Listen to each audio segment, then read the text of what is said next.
პაატა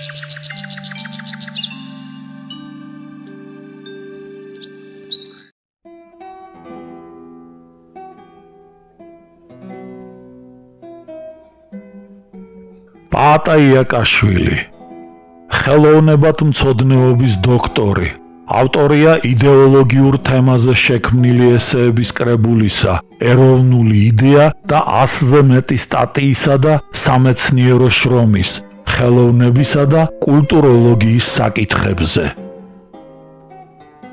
წიგნის აუდიო ვერსია მომზადებულია შემეცნებით საგანმანათლებლო პროექტის რადიო კინოს ფარგლებში, სტუდია კოცის ბაზაზე.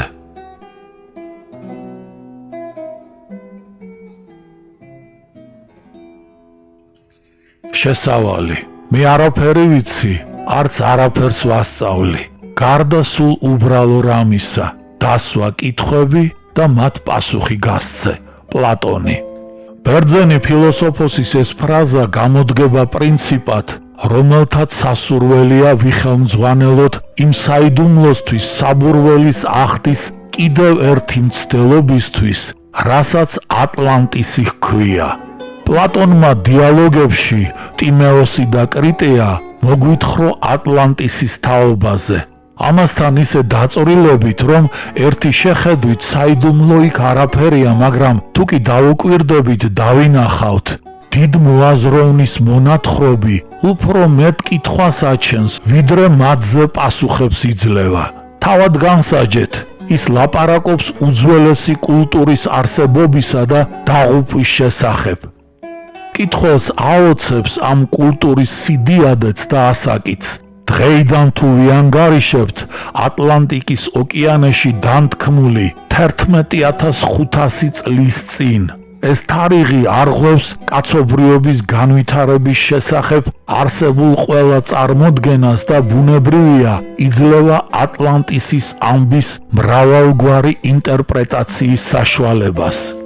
უდაოდ ეს არის მიზეზი იმისა, რომ დიალოგების შეთხზვიდან განვლილი 24 საუკუნის განმავლობაში ატლანტისის თაობაზე ბევრი დაიწერა. გატეფოსესა და რუს ბიბლიოგრაფიაში მითითებულია, რომ 1920 წლისათვის 1700 ნაშრომი არსებობდა, სადღეისოდ კი 6000-ზე მეტი უნდა იყოს. და თუ ამ თემისადმი გამოვლენილ ინტერესს გავითვალისწინებთ, ეს რაოდენობა კიდევ გაიზრდება. მე ამ ინტერესმა შემიპყრო 1972 წელს, როცა პირველად გავეცანი ნაშრომებს ატლანტისზე. ატლანტოლოგთა მიერ ბასკების, ეტრუსკებისა და პელაზგების მიკუთვნებამ ატლანტიკურ რასასთან აფიქრებინა ატლანტისის კავშირი პროტოქართველურ ტომებთან. მთელი ამ დროის განმავლობაში ვაგროვებდი მასალებს ჩემი ჰიპოთეზის განსამტკიცებლად, რისი საშუალებაც მომცა ქართველ მეცნიერთა ბოლო დროის აღმოჩენებმა, ასე რომ ეს წიგნიც ამავე ინტერესის შედეგია. პაატა იაკაშვილი.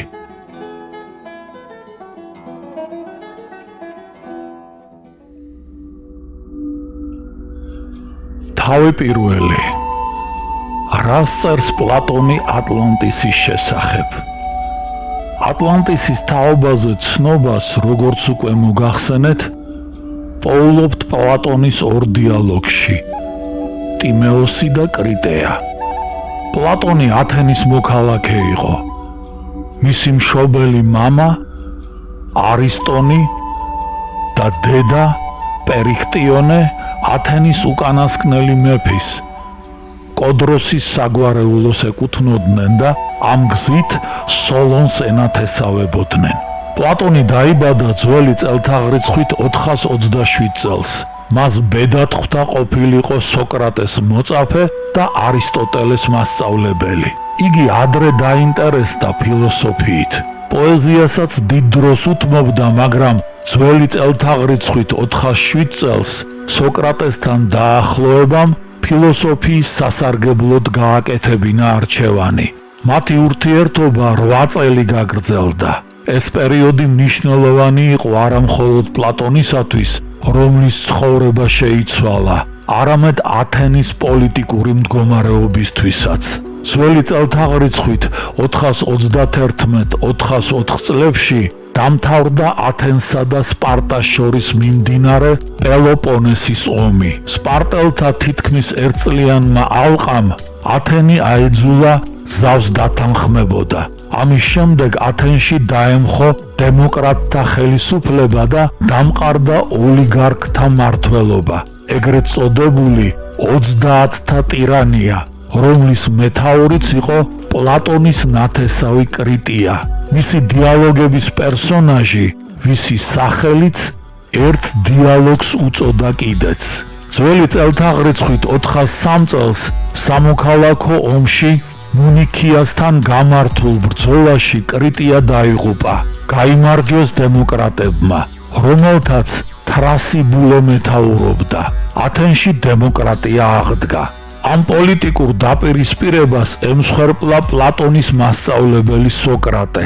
ძველი წელთაღრიცხვით 399 წელს მას ბრალად დასდეს, რომ ის არ ცნობს იმ ღმერთებს, რომლებსაც ცნობს სახელმწიფო და აღიარებს რაღაც ახალ დემონებს.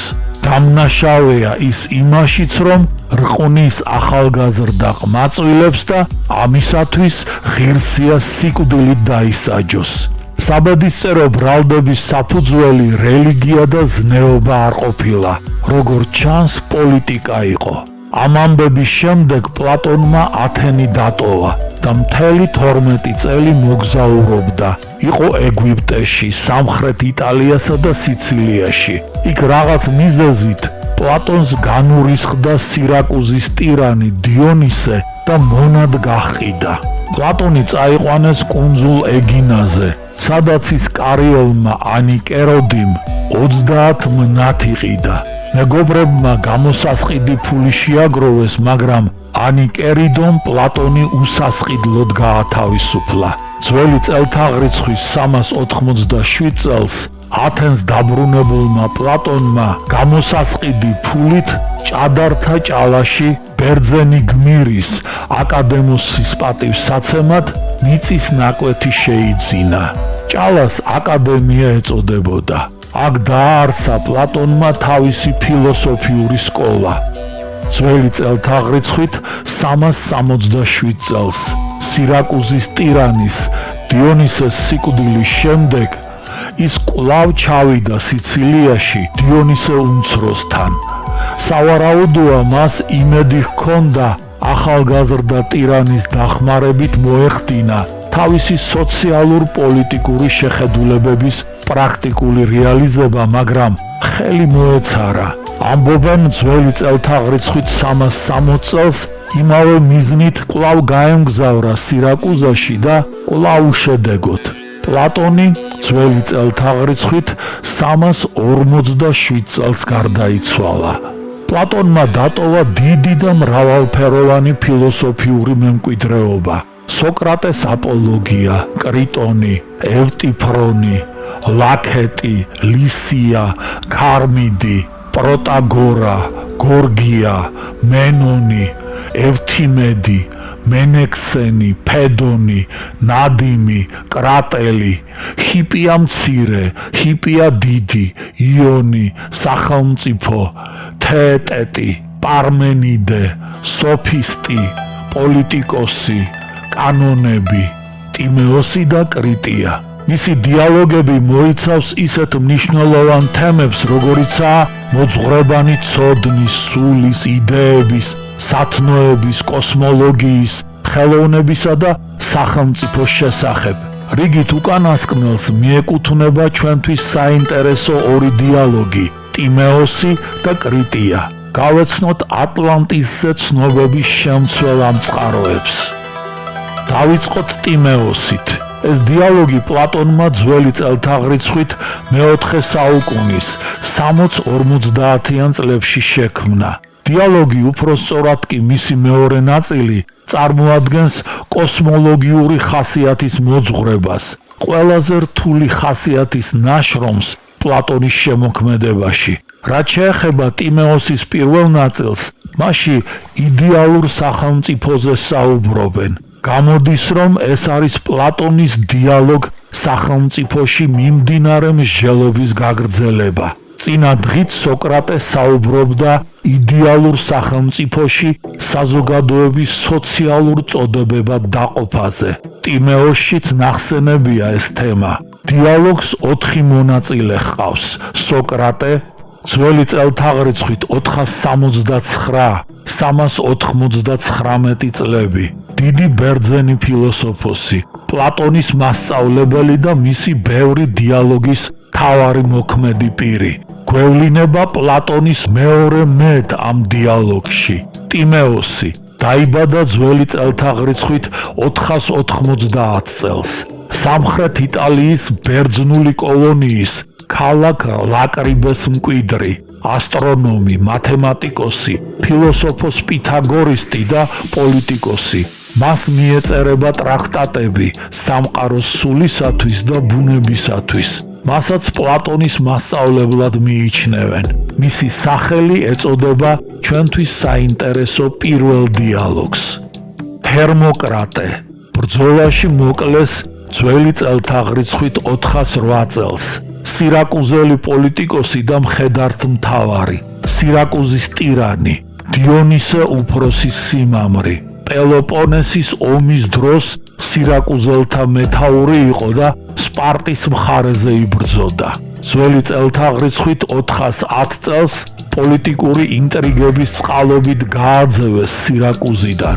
2 წლის შემდეგ სამხედრო რაზმის დახმარებით სცადა ქალაქში დაბრუნება, მაგრამ ბრძოლაში დაიღუპა.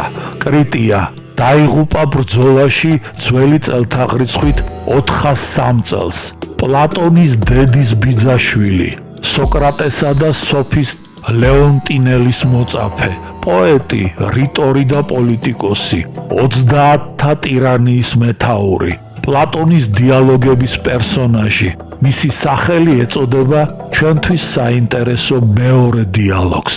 კვლევართა აზრით ტიმეოსში მოქმედება ვითარდება ძველი წელთაღრიცხვით 421 წელს, ეგრეთ წოდებული ნიკიას ზავის დროს, როცა პელოპონესის ომი დროებით შეწყდა. წინააღმდეგ შემთხვევაში მტრის ბანაკის წარმომადგენლები ტიმეოსი, უფრო კი ჰერმოკრატე სამხრეთ იტალიიდან ვერ ჩამოვიდოდნენ. ზავმა მათ ამის საშუალება მისცა. შეხვედრა შედგა კრიტიას სახლში. დიალოგის პირველ ნაწილში აქტიურობენ სოკრატე და ტიმეოსი. ჰერმოკრატე თითქმის სულ დუმს, სამაგიეროდ ყველაზე ბევრს და ამასთან მეტად მნიშვნელოვანს კრიტია ამბობს. კრიტია: მაშ მომისმინე სოკრატე, ეს ყოვლად უცნაური, მაგრამ უეჭველად მართალი თქმულება, როგორც თქვა ერთხელ სოლონმა, ყველაზე ბრძენმა 7 ბრძენ კაცს შორის. ის ჩვენი დიდი პაპის, დროპიდეს ნათესავიც იყო და უახლოესი მეგობარიც. დროპიდე უფროსი კრიტიას მამა გახლდათ. მას თავის მხრივ ჰყავდა 2 ვაჟი, კალესხრე და გლავკონი. კალესხრეს შვილი იყო უმცროსი კრიტია, ამ დიალოგის მონაწილე, რასაც თვითონვე არაერთგზის აღნიშნავს თავის ლექსებში სოლონის პოეტური ქმნილებების, ელეგიების შესახებ ცნობებს გვაწვდის არისტოტელე თავის რიტორიკაში. მან უამბო პაპაჩემ კრიტიას, ბერიკაცი კი შვილიშვილებს გვიამბობდა, რა დიადი და განსაცვიფრებელი საქმეებით გაუთქვამს ოდესღაც სახელი ჩვენს ქალაქს, საქმეებით, რომლებიც შემდეგ დავიწყებას მისცემიან ჟამთა სიავისა და კაცთა სიკვდილის გამო. ამ საქმეთაგან უდიდესია ის, რისი გახსენებაც ამჟამად გვმართებს, რათა შენც გაგიმასპინძლდეთ და ამ საღმრთო დღესასწაულზე ღირსეული და მართალი სახოტბო ჰიმნით სათანადო პატივი მივაგოთ ქალღმერთსაც. იგულისხმება ქალღმერთ ათენასადმი მიძღვნილი დღესასწაული პლინტერიერები. ის იმართებოდა თარგვლიონის მაის-ივნისის თვეში და ტაძრიდან გამოტანილი ათენას ძველი ხის ქანდაკების ზღვაში განდანვის საკრალურ რიტუალს წარმოადგენდა. სოკრატე კეთილი და პატიოსანი, მაგრამ ეს რა საქმეა?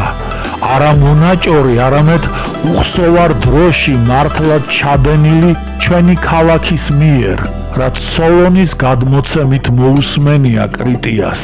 კრიტია, მოგახსენებთ ამ ძველისძველ ამბავს ბერიკაცისაგან ნაამბობს. იმხანად კრიტია, როგორც თვითონვე ამტკიცებდა, თითქმის 90 წლის იყო. მე კი ჰა 10-სა თუ იქნებოდი. ეს მოხდა აპატურიის დღესასწაულზე, კერძოდ კურეიტოსის დღეს. ატიკურ იონური დღესასწაულია, რომელიც პიანეფსიონის თვის ოქტომბერ-ნოემბერში 27-29 რიცხვებში იმართებოდა და რომლის დროსაც მოქალაქეები საკუთარი ფრატრიის ძმობის წევრთა სიაში ფრატრიკონ გრამეტეონ წერდნენ თავის შვილებს. ჩვენმა მამებმა ადათისამებრ ამჯერადაც ჯილდოები შემოგთავაზეს ხმაწვილებს ლექსის კითხვაში. წაკითხულ იქნა უამრავი პოეტის ურიცხვი ლექსი. ბევრი ხმაწვილი კითხულობდა სოლონის ლექსებსაც, რომლებიც მაშინ ჯერ კიდევ ახალი ხილი იყო და აი საძმოს ერთ-ერთმა წევრმა, არ ვიცი გულწრფელად თუ იქნებ მიზნითაც, რომ კრიტიასათვის იამებინა, თქვა, სოლონი არა მარტო ყველა სხვა მხრივ ბრძენთა ბრძენად მიმაჩნია, არამედ თავისი ლექსებითაც უკეთილშობილესი მგონია პოეტებს შორისო.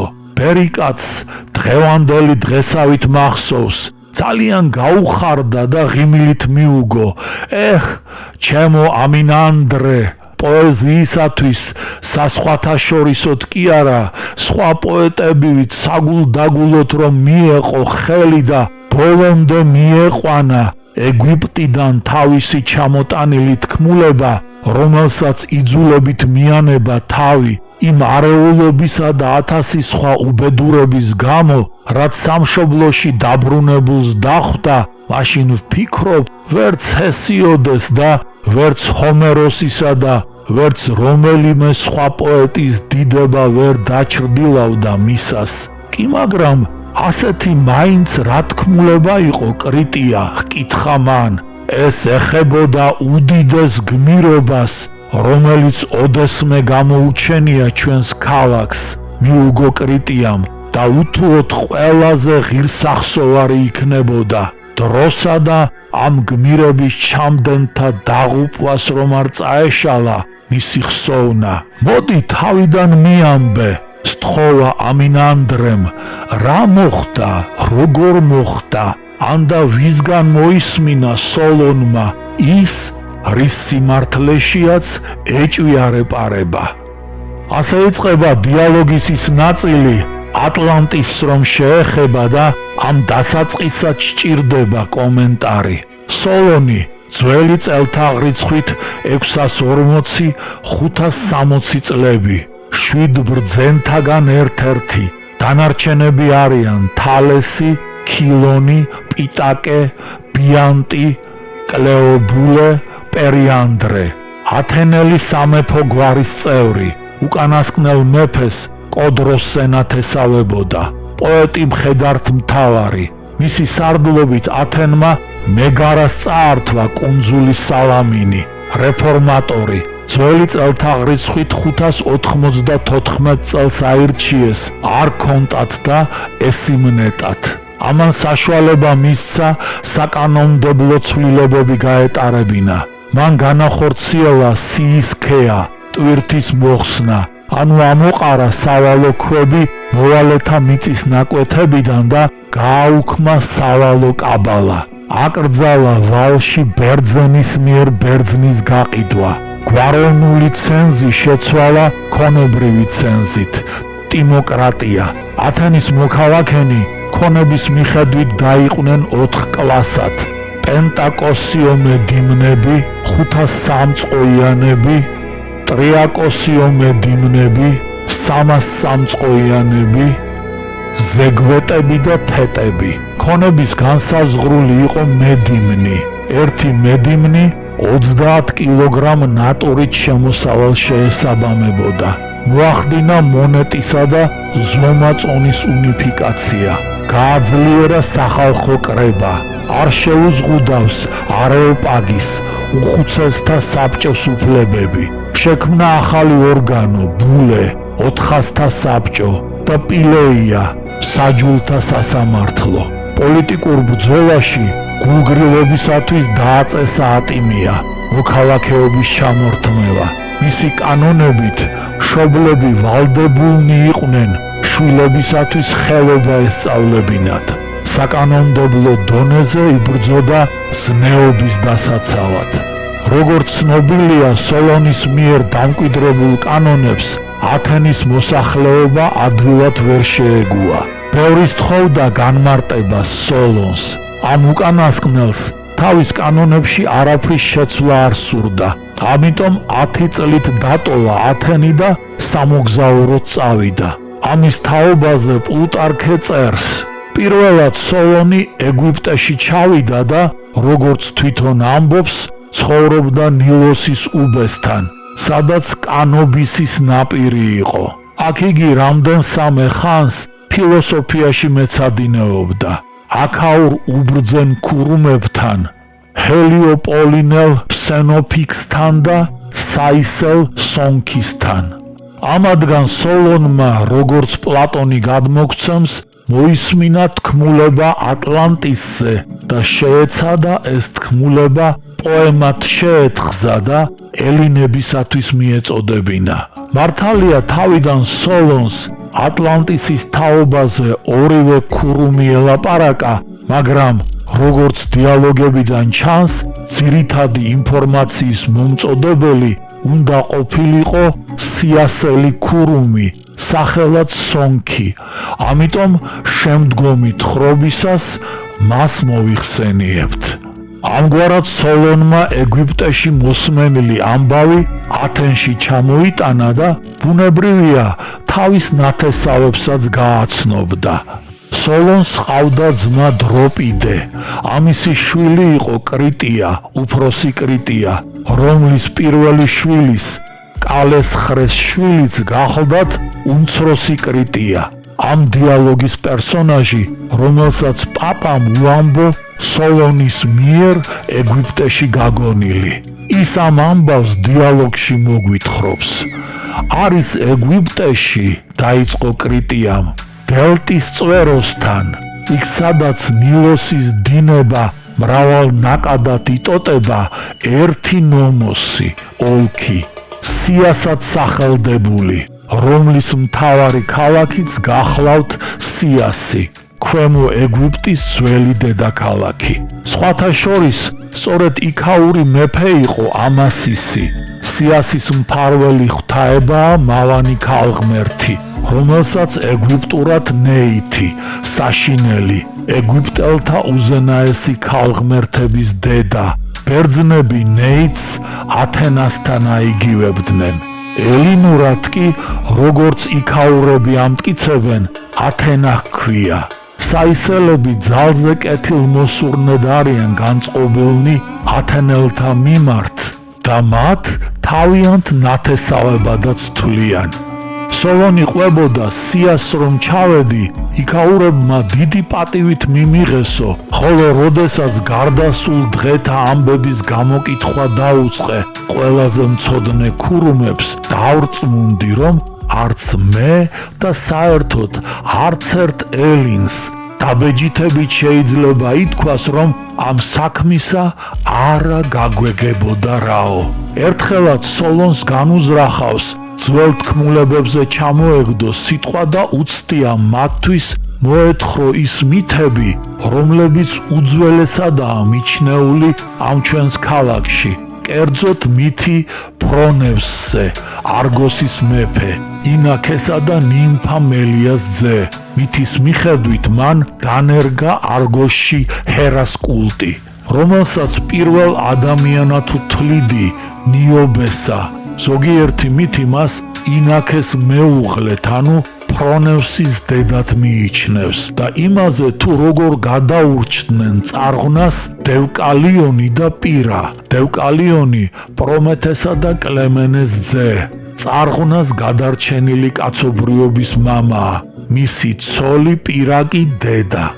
თანაც მოუწადინებია გამოეყვანა მათ შთამომავალთა მეგვარტომობის ნუსხა და გარდასულ თაობათა რიცხვის მიხედვით გამოეანგარიშებინა მათ შემდგომ განვლილი დრო. მაშინ ერთ ცხოვან ქურუმს, მისი სახელი როგორც პლუტარქე წერს არის სონქი, წამოუძახია: ო სოლონ, სოლონ, თქვენ ბერძნები მარადიული ბავშვები ხართ და არ არის მოხუცი ბერძენთა შორის. რად ბრძანებთ მაგას? უკითხავს სოლონს. თქვენ ყველანი ყრმები ხართ სულით. უპასუხებია ქურუმს: ვინაიდან არც ერთი სული არ იმარხავს ოდითგანვე მომდინარე ძველისძველ გადმოცემებს და არც დროით გაჭაღარავებულ რაიმე სწავლას. ხოლო ამის მიზეზი შემდეგი გახლავს: ვინ მოთulis რამდენჯერ დაღუპულა კაცთა მოდგმა და კიდევ რამდენჯერ და რამდენნაირად დაიღუპება იგი. ადამიანებს მუსრს ავლებდა ცეცხლი და წყალი, შედარებით უფრო ნაკლებ 1000 სხვა უბედურება. სწორედ აქედან იღებს დასაბამს თქვენი თქმულება ფაეტონზე, ჰელიოსის ძეზე, რომელიც ერთხელ ვითომ მამის ეტლში ჩამჯდარა, მაგრამ ვერ მოუხერხებია ჰელიოსის გზით წარმართვა იგი, ამიტომაც გადაუბუგავს ყველაფერი დედამიწაზე და ელვით დაფერფლილი თვითონაც დაღუპულა. ფაეტონი, ჰელიოსისა და კლიმენეს ვაჟი, მამის ეტლის მართვა ვერ შეძლო, გამოიწვია საშინელი ხანძარი, ამის გამო ზევსმა ელვით განგმირა იგი. ეს თქმულება მითს მოგვაგონებს, მაგრამ ის სიმართლესაც შეიცავს. მართლაც და ცის თაღზე დედამიწის ირგვლივ მბრუნავი სხეულები ზოგჯერ თავიანთი ჩვეული გზიდან გადაიხრებიან, ასე რომ დროის ხანგრძლივ შვალედებს შორის დედამიწაზე ყველაფერი აბობოქრებულ ხანძარში ინთქმება და იღუპება. ამ დროს მთების, ზეგნებისა თუ უწყლო ადგილების მკვიდრნი გაცილებით უფრო მეტნი იხოცებიან, ვიდრე ზღვისა თუ მდინარის ნაპირზე მობინადრენი. ასე რომ ნილოსი, ჩვენი მუდმივი მფარველი და მწყალობელი, ამ უბედურებისგან გვიფარავს, ნაპირებიდან გადმოვარდნილი. ხოლო როდესაც ღმერთები დედამიწის განწმენდის მიზნით წარღვნას მოულენენ მას, თავისი გადარჩენის იმედი შეიძლება ჰქონდეთ მხოლოდ მწყემსებსა და მეჯოგეებს, თის კალთებზე რომ აძოვებენ ნახირს, მაშინ როდესაც ღვარცობს ზღვაში ჩააქვს თქვენი ქალაქების მკვიდრნი. ჩვენს ქვეყანაში კი არც ამ დროს და არც სხვა შემთხვევაში წყალი არასოდეს ზემოდან არ ატყდება თავზე ველმინდვრებს, არამედ თავისი ბუნებისამებრ ქვემოდან მოიწევს მაღლა. აი რატომაა რომ ჩვენში შემონახული თქმულებები გაცილებით უფრო ძველია. ყველა ქვეყანაში, სადაც არც მეტისმეტი სიცხე იცის და არც სიცივე, კაცთა მოდგმა ოდითგან არსებობს. რიცხმრავლობით ზოგან მეტი, ზოგან ნაკლები. რა უნდა მოხდეს დიადი და შესანიშნავი ან ღირსახსოვარი, რომ ჩვენ არ ავნუსხოთ ან არ ჩავიწეროთ. ხოლო ამ ჩანაწერებს უძველესი დროიდან მოყოლებული ჩვენს ტაძრებში ვიცავთ და ვინახავთ. როგორღაა საქმე თქვენში და დანარჩენ ხალხებშიც, როგორც კი მოახერხებთ დამწერლობისა თუ ყოველივე დანარჩენის გამოგონებას, რაც საჭიროა სახელმწიფოს ცხოვრებისათვის, ციდან კვლავ და კვლავ დროის გარკვეულ შვალედებში სახადივით მოსკდება წარღვნა და ცარიელ-ტარიელთ, უვიცთა და უმეცართ გტოვებთ. ასე რომ იძულებულნი ხართ ყველაფერი თავიდან დაიწყოთ თითქოს ესაა მოევლინეთ ქვეყანას და წარმოდგენაც არ აგაქვთ თუ რა მოხდა უხსოვარ დროს თქვენს ქვეყანაში და თვით თქვენშიაც. ავიღოთ თუნდაც ჩვენი მეგვარტომობის ამბავი. ახლა ხან რომ გაგვანდეს სოლონ, განა რითი განსხვავდება საბავშვო ზღაპრისგან. ჯერ ერთი თქვენ შემოგრჩათ მხოლოდ ერთი წარღვნის ხსოვნა, მაგრამ წარღვნა მანამდე მრავალი იყო და მერეც. ისიც კი არიცით, კაცთ რა დიდებული და კეთილშობილური მოდგმა ცხოვრობდა ოდესღაც თქვენს ქვეყანაში. შენცა და მთელი შენი აწინდელი ქალაქიც დასაბამს იღებს იმ თესლისაგან, რაც ამ მოდგმისგან გადარჩა, მაგრამ თქვენ წარმოდგენაც არ გაქვთ იმაზე, ვინაიდან გადარჩენილთა არაერთი თუ ორი თაობა ისე გადაეგო, რომ მუნჯივით უთხს არავითარი წერილობითი მოწყობა არ დაუტოვებია. თუმცაღა ყველაზე საშინელი და დამანგრეველი წარღვნის წინ ის სახელმწიფო, რომელიც დღეს ათენის სახელითაა ცნობილი, საომარ საქმეშიც პირველი იყო და კანონების სრულყოფილებითაც ბადალი არ მოეძებნებოდა სოლონ. გადმოცემა იმნაირ დამსახურებასა და დადგენილებებს მიაწერს მას, რომელთა დიდებულებასაც ვერაფერი შეედრება, რაც კი საერთოდ გაგვიგონია ამ ცისქვეშეთში. ეს რომ მოვისმინე, ყვებოდა თურმე სოლონი, გაოგნებული დავრჩი და გულმხურვალედ შევევედრე ქურუმს ათენის ამ ძველი მოქალაქეების ამბავი დაწვრილებით და დალაგებით მოეთხროთ ჩემთვის. ქურუმს უთქვამს.